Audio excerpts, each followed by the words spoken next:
Okay, I'm here. We're gonna tear apart this old house and we're gonna use that machine to do it, if it'll start. Stay tuned.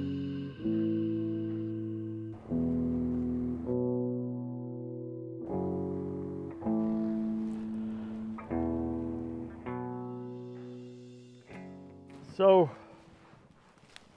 I think the first question probably you're gonna have is, will it start? Yeah. By the looks of things, it's been sitting here a little while, right? Yeah. It's at least a couple years worth of moth grown.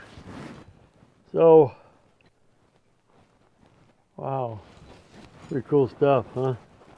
Look at that. Great moss. Yeah, just growing there in the dirt. Clean that off so we don't hurt ourselves climbing up on this machine. After all, that grip is supposed to be for footing, not for grass. Now, hey, check it out. Maybe that's miner's moss. Maybe that's why the gold discovery people call it miner's moss, because maybe after you've let a gold dredge sit a while and moss grows in the expanded metal, then maybe that helps catch the gold better. But there is a term called miner's moss, and it's a special kind of carpet they put in there. Anyway, so here's my plan, Jacob. Getting this running is part of finally letting go of that old Thurston house there. That house came from Seldovia on a barge back in the middle of last century, and it was hauled out East Road somehow, and it was set up and served as a home for some dairy farmers. And my friend Limey and Joanne, Bruce Willard's sister, ended up taking it down because they wanted to clean their thing up, and they gave that house with a lot of historic value to us, and then he didn't want to do nothing with it. He gave it to me, and I had intended to dig a foundation here and actually set it up as kind of a historical site. But time marches on and things happen and injuries happen and helpers come and go, so it's not happened yet. Now there's a mess here which I've got to clean up. I think what I'm going to do is start this machine and use it, kind of tear the building apart is my idea. I'll do two things: get the machine moving, start it, get it out of here, and also help be able to pick up all this wood. So I think what we're going to do is basically just turn all of this into firewood. I'm going to try to save the siding. It's probably, obviously it's knotless, pretty much knotless, cedar beveled siding, very, very old. And I'm going to try to salvage all of that and make something historical out of that, and maybe give it back to Caressa, the lady that bought Limey and Joe's place now. She could use it to site a shed. How cool would that be to put it back where it was? See, this wall is just leaning, it's caving in. That upper floor is leaning badly. My main goal is going to be to salvage, like I said, all the siding in a safe manner. A lot of this stuff will just be taken to the dump, salvage the wiring, try to recycle the wiring. Kind of the big hurry and need for that right now is that I really need this trailer, and I really need these beams here. These are 40-foot beams, and I need these beams to put under the cabin at the homestead, to jack it up and re-straighten it. So got to do the Wurtzy cabin, and to do the Wurtzy cabin I need those I-beams. To get to the I-beams I need to get rid of this house. To get rid of this house I need to start the excavator, and to do that I need about 3 more of me's. God knows where I'm going to get all the time and energy to do it, but it sure ain't going to happen unless I start, right? So with your help and viewers' enthusiasm keeps me going, then hey, could be a good thing. We could have a lot of fun. Let's just give it a go. Well, what I was going to do right now is do some investigating. The exhaust has been open. The bucket blew off the exhaust. There could be water in the engine. first thing you got to do is check the oil, make sure the oil level is not high. If the oil level is high, that means water got down into the engine, and that's a bad thing. And so that's the first thing I'm going to do. And if I might also take the drain plug out of the oil pan real quick and just see if there's any water comes out. So I'm going to crawl under there quickly and look, and then I'm also going to investigate battery cables, see what's there. Follow me down here. I'm going to crawl under this old rig. And let's see here. First thing I got to do, I'm going to reach up here and check the dipstick.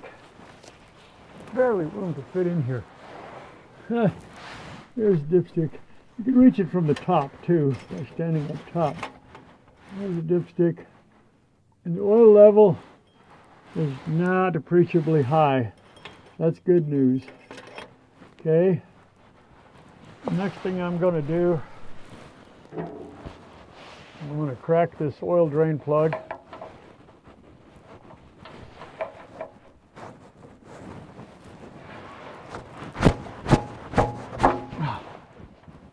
We're going to crack this oil drain plug a little bit and see if any water comes out.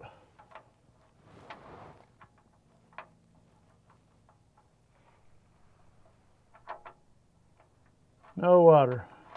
And it's at a low spot here on the pan, so we're good. We have no water that has infiltrated this engine. Tighten that back up. Now I'm going to crawl up over here where the batteries are. Okay, so now what I'm going to do is come up in here, check out the battery cable situation. This is where the battery is going to go. And we can either, oh, there's the battery cable. And there's both of them here, negative and positive. Sweet. Okay. Looks like that's still in pretty good shape. I might have you drop the batteries down through here, where it's not impossible to carry them under here, put them there, put them there. Got to get them in the right orientation. So there's all kind of special ways to clean battery cables. They have battery brushes, and but that amount of corrosion there is not a good thing. So what I like to do is actually scrape it with my knife and get the lead to actually show there. See? I use my knife for carving, starting fires, cleaning batteries, making sandwiches, everything. Yep, that's what the homesteader life is all about. Metal to metal, can't have corrosion in there. Okay, that's clean, good enough. Let's get the batteries.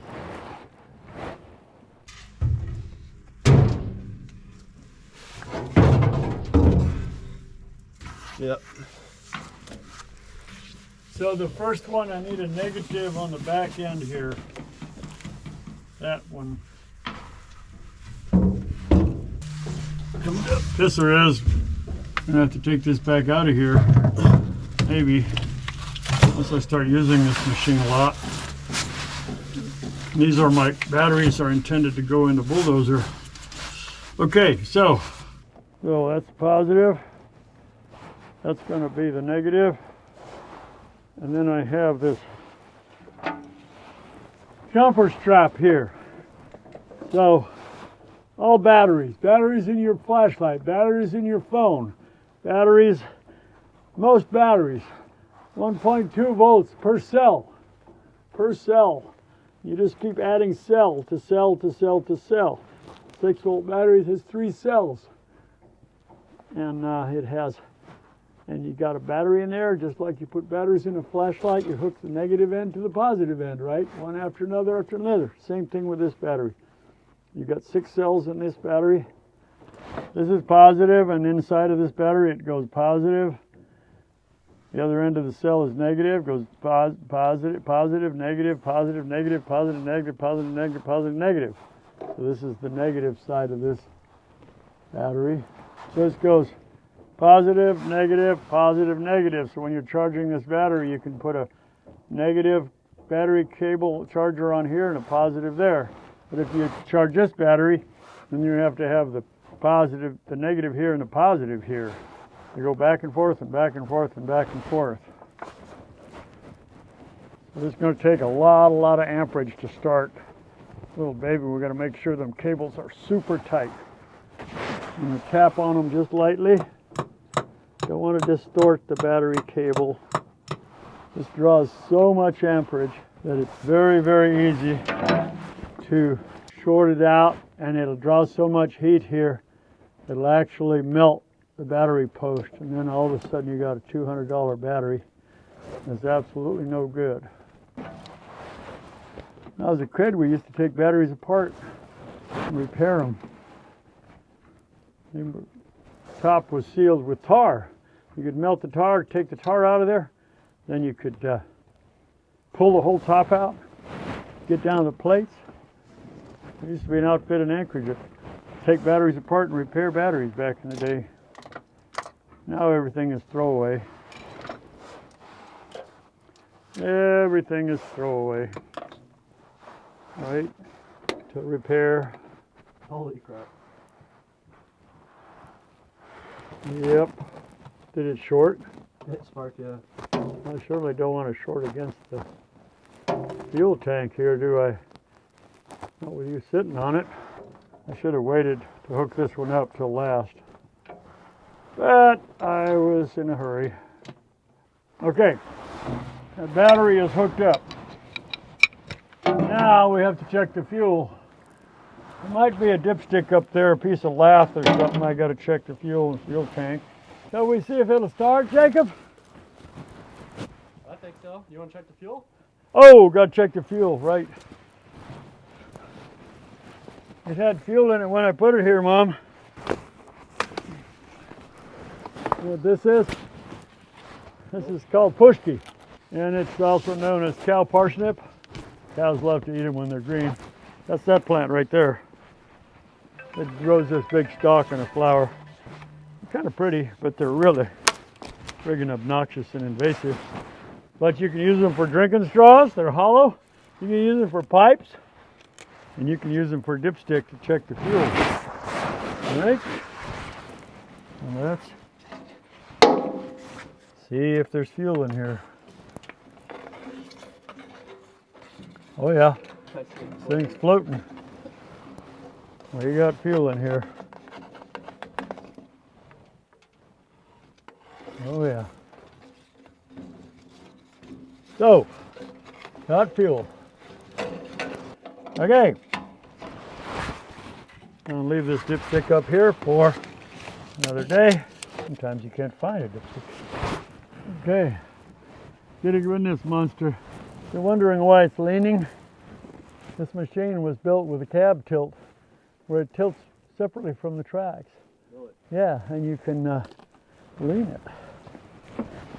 And while you're working on a side hill, you can dig a ditch straight.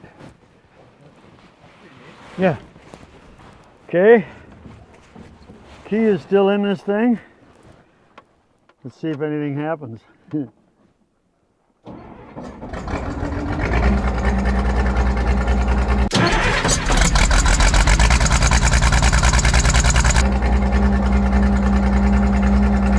It started.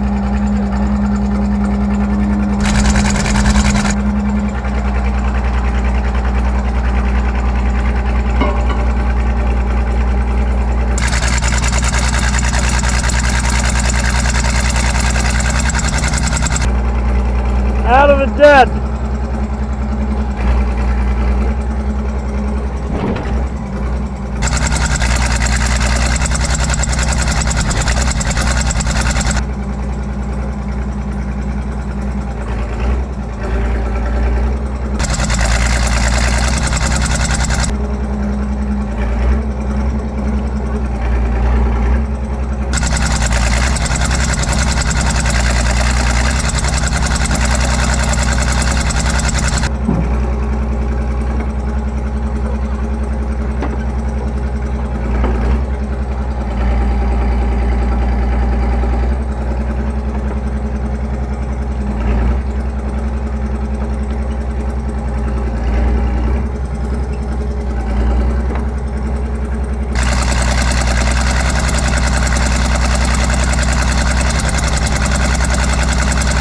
Turn. Turn the other way. Then you got a lock grapple on it. That's open, close. Remember the tracks. Cab turn. Well, looks like everything works.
What do you think? Cool. Didn't think it would start, did you? No. And then, whenever you came over and tilted over, I thought it was broken. No, it was just some fluid that had gone out of the tilt cylinders.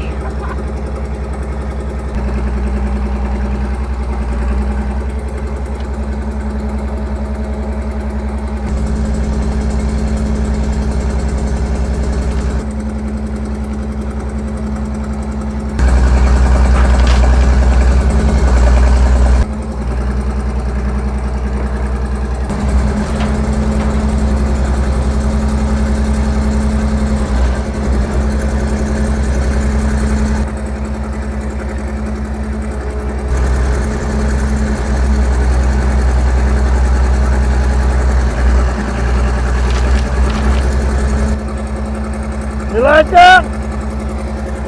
I do.